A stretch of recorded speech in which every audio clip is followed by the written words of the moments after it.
Vă salut, dragi apicultori, iată-ne și în 23 august și am zis să mai vă arăt cum mai e situația pe la mine, pe la stupină și ce mai e de făcut. După zilele astea ploioase, friguroase, astăzi e o zi bună și merge. Eu pot să dai așa pe la stupe, așa și încolo până desfac eu.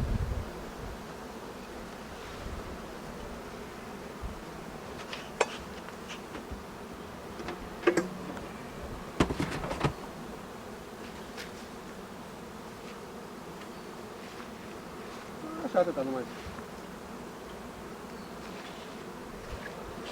Deci albina mișcă. Ia să vedem cum mai stăm cu puietul. Se lipite de... N-am mai umblat la ei de când i-am curățat atunci.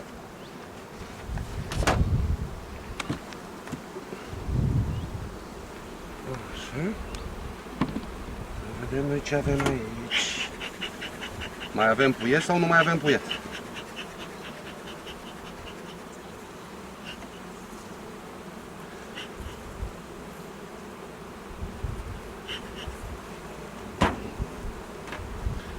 Și o luăm de la margine, aici am deblocat cele albe.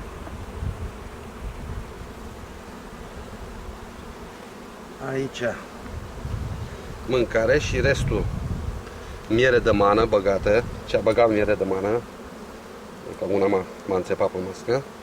Deci am avut un cules de mană lichidă băgată. Așa. Am avut cules de mană, aici tot ce am mai băgat pe ea. De ceva miericică de mană. Hai să vedem de puiet. Mâncare avem. Puietul. Stupul acum ar trebui să aibă undeva între 4 și 5 rame de puiet. O familie normală, cam așa ar trebui să fie, între 4 și 5 rame de puiet. Acum vedem. Deci aici puiet. Să vedem. Așa, atât e însă. Așa. Deci puiet. Vedem dacă avem puiet.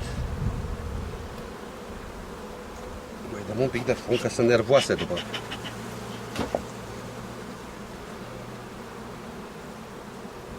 Următoarea tot puiet și mâncare, o coroniță serioasă.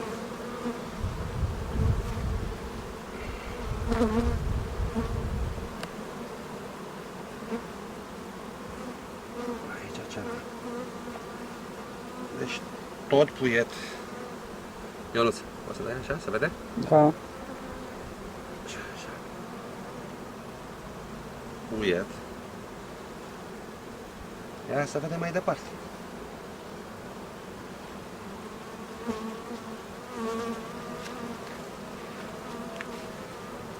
Deci aici tot puiet. Ce a ecluzionat și restul înlocuit cu ouă și larvar. Ia să vedem mai departe.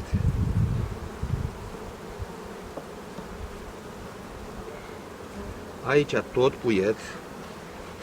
Și pe o parte și pe alta. Așa. Deci are pe 5 rame. Deci ne încadrăm. Ne încadrăm. Și asta. Puiet. Puiet și pe partea asta. Și larvar. Deci ăsta depășește norma. Așa, ia să vedem la ce mai următoare. Aici mâncare. Mâncare și chiar și aici un pic de puiet pe rama cu păstură și uite că e și ouată. Deci frigul nu le-a afectat. Bun. Hai să vedem la altul, că n-o fi toți așa. Acum ne-a și ajutat culesul ăsta de mană, pot să-i dai ce i-ai da. Culesul adus de natură nu se compară cu nimic. Dar o să trecem și noi pe stimulat. Așa, ceva a băgat și puțin la car. Ce am mai adus. Acum următorul.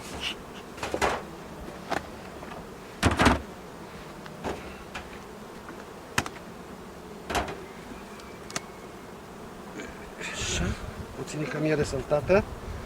A clădit și un pic de făguraș aici. Asta e semn că e ca o natură.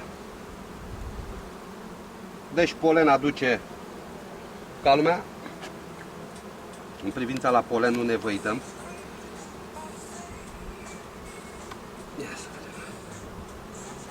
Vedem noi cum e.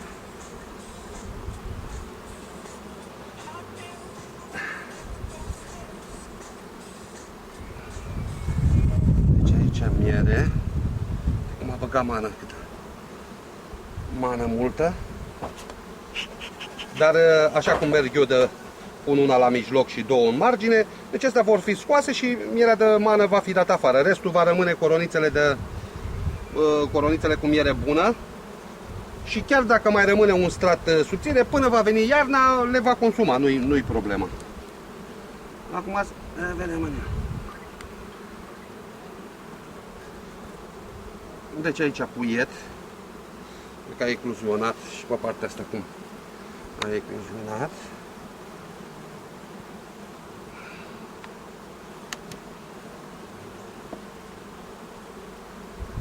Următoarea, puietul cum a ecluzionat și înlocuită cu ouă, ăsta e un semn bun.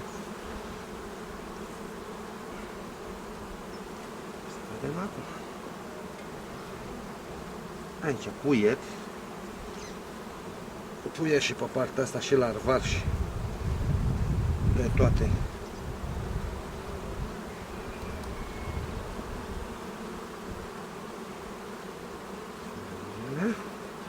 Deci puiet, larvar, deci ce a ieșit a înlocuit totul.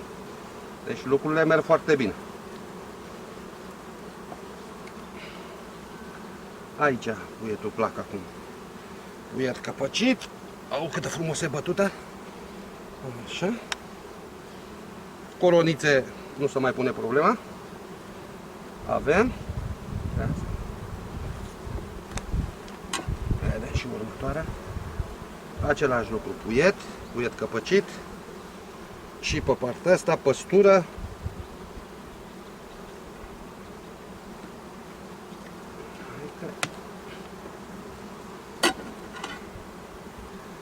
Și aici mâncare și păstură.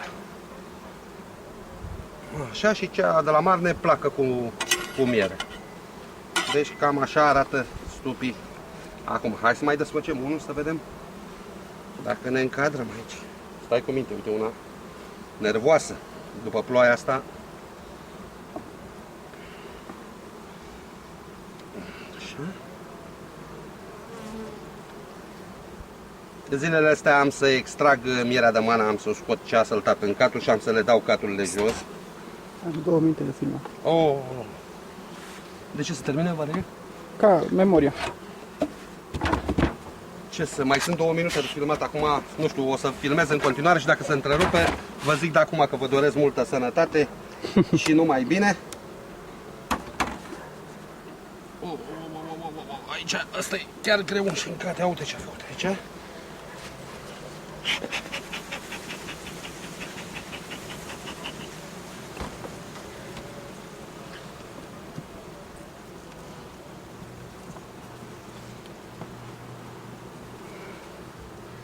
Deci același lucru, au umplut cu miere de mană.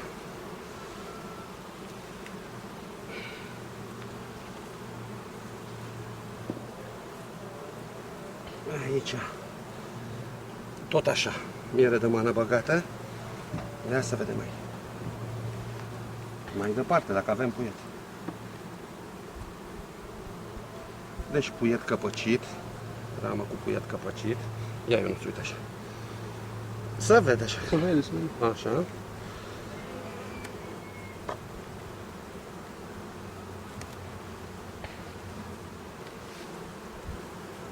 Aici iar cu puiet, unde a ecluzionat și înlocuiește, deci e înlocuit.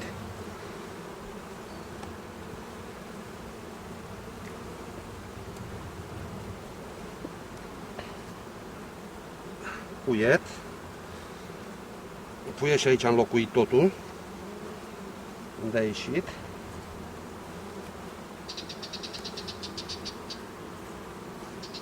Puiet aici unde ecluzionează.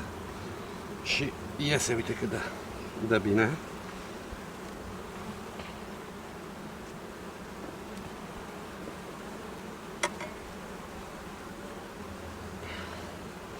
Aici păstură, ramă cu păstură și puțin puiet. Și următoarea bănuiesc că e tot cu mâncare.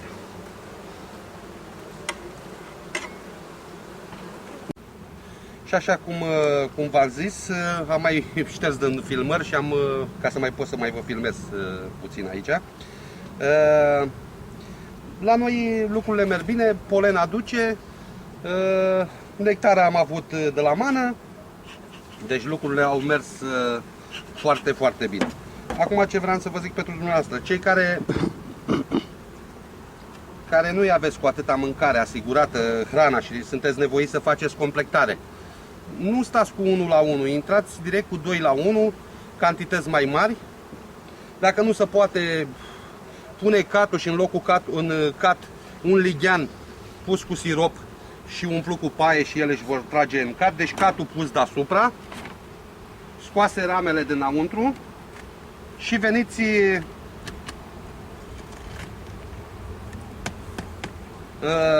date ramele și pus un lighean unde veți pune siropul 3, 4, 5 litri cât vreți, umplut cu paie ca să nu se nece albinele și ele își vor trage și veți face o completare mai rapidă, nu stați să vă jucați cu hrănitorul, unde e nevoie de completare. Ceilalți care vreți să stimulați cu sirop porții mici de 250, nu e nevoie să dați cantități mari decât câte 250 de ml ca să prelungim puietul până în septembrie, că se va anunța și cald. Septembrie va fi călduros și atunci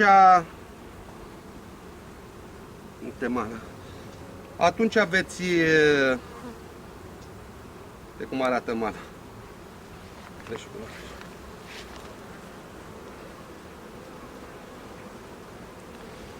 Așa că mențineți, adică restrângi pe ramele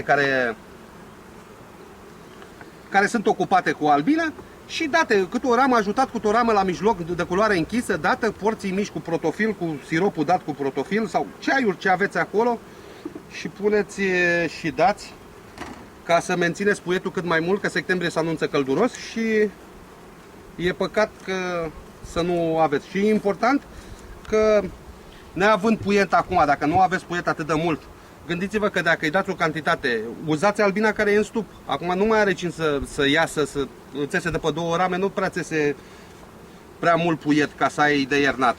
Și așa o mai uzeți și pe cealaltă. În cazul ăsta folosiți miere sau siropuri de astea care nu uzează. În rest, ce să vă doresc multă sănătate, numai bine și în rest, cei care nu ați înțeles sau aveți vreo problemă, sunați-mă că nu e nicio problemă. Când pot vă răspund și mai discutăm la telefon. Vă doresc multă sănătate și numai bine!